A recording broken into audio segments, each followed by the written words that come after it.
اعوذ باللہ من الشیطان الرجیم بسم اللہ الرحمن الرحیم رب اشرح لی صدری ویسر لی امری واحلل عقدۃ من لسانی یفقہوا قولی۔ ریاض الصالحین حصہ اول، احادیث نبوی صلی اللہ علیہ وسلم۔ بیمار کو کن الفاظوں سے دعا دی جائے؟ ام المومنین اماں عائشہ رضی اللہ تعالی عنہا سے روایت ہے کہ نبی اکرم صلی اللہ علیہ وسلم سے جب کوئی آدمی اپنی کسی بیماری کے بارے میں عرض کرتا یا اس کو کوئی پھوڑا یا گھاؤ ہوتا تو نبی اکرم صلی اللہ علیہ وسلم اپنی انگلی کے ساتھ ایسا کرتے، اور حدیث کے راوی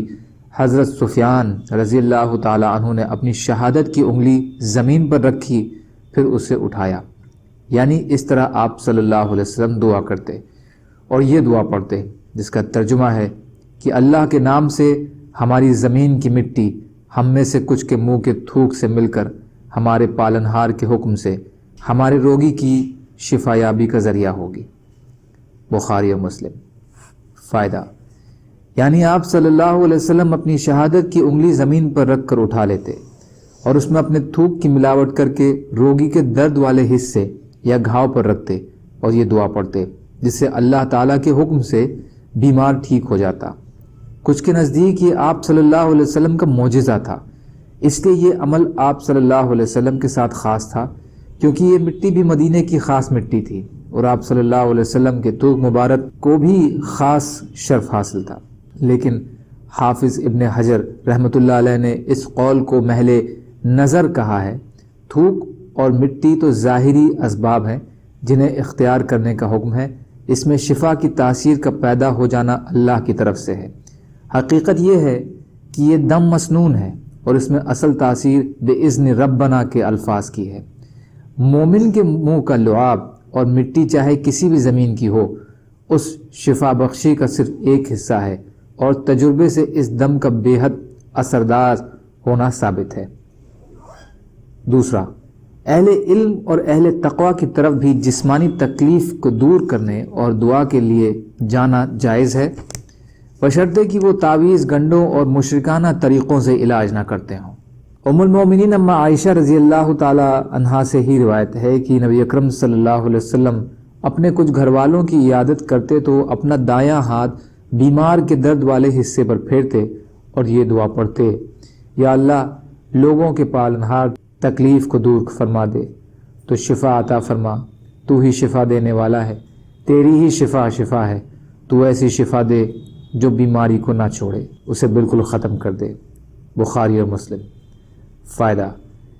ریاض الصالحین میں یعود ہے، بیمار پرسی کرتے، لیکن صحیح بخاری میں یہ یعود ہے جس کو حافظ ابن حجر نے یرقی کے معنی قرار دیا ہے، یعنی دم کرتے۔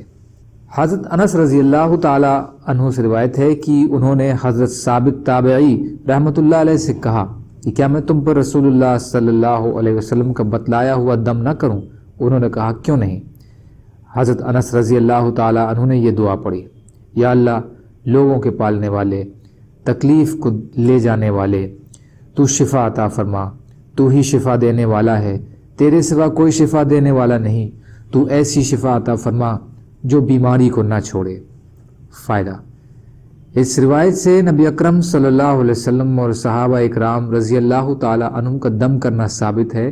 اس لیے دم کرنے کے صحیح ہونے میں کوئی شک نہیں ہے، لیکن اس کے لیے ضروری ہے کہ وہ اللہ کے اسماء الحسنی اور مسنون دعاؤں کے ذریعے سے ہو، یا معوذات یعنی سورہ فلق اور سورہ ناس اور سورہ فاتحہ وغیرہ قرآنی صورتوں اور آیات سے ہو، اور اس کے ساتھ یہ عقیدہ ہو کہ ظاہری اسباب اپنے میں اثردار نہیں ہیں، یہ اللہ کی مرضی اور تقدیر سے ہی اثردار ہو سکتے ہیں۔ اللہ تعالیٰ کہنے سننے سے زیادہ عمل کی توفیق عطا فرمائے، اور مظلوم کشمیریوں، فلسطینیوں اور دیگر ممالک میں جہاں بھی مسلمان بھائی بہن پریشان حال ہیں، یا اللہ آپ ان کی مدد فرمائیے اور ہم کو بھی اپنی استعداد کے بقدر اپنا حق ادا کرنے والا بنائیے، آمین۔ سبحان اللہ و بحمدہ، سبحانک اللہم بحمدک، اشہد ان لا الہ الا انت، استغفرک و اتوب الیک۔ سبحان ربک رب العزت عما یصفون، وسلام علی المرسلین، والحمد للہ رب العالمین، برحمتک یا ارحم الراحمین، لا الہ الا اللہ، محمد رسول اللہ۔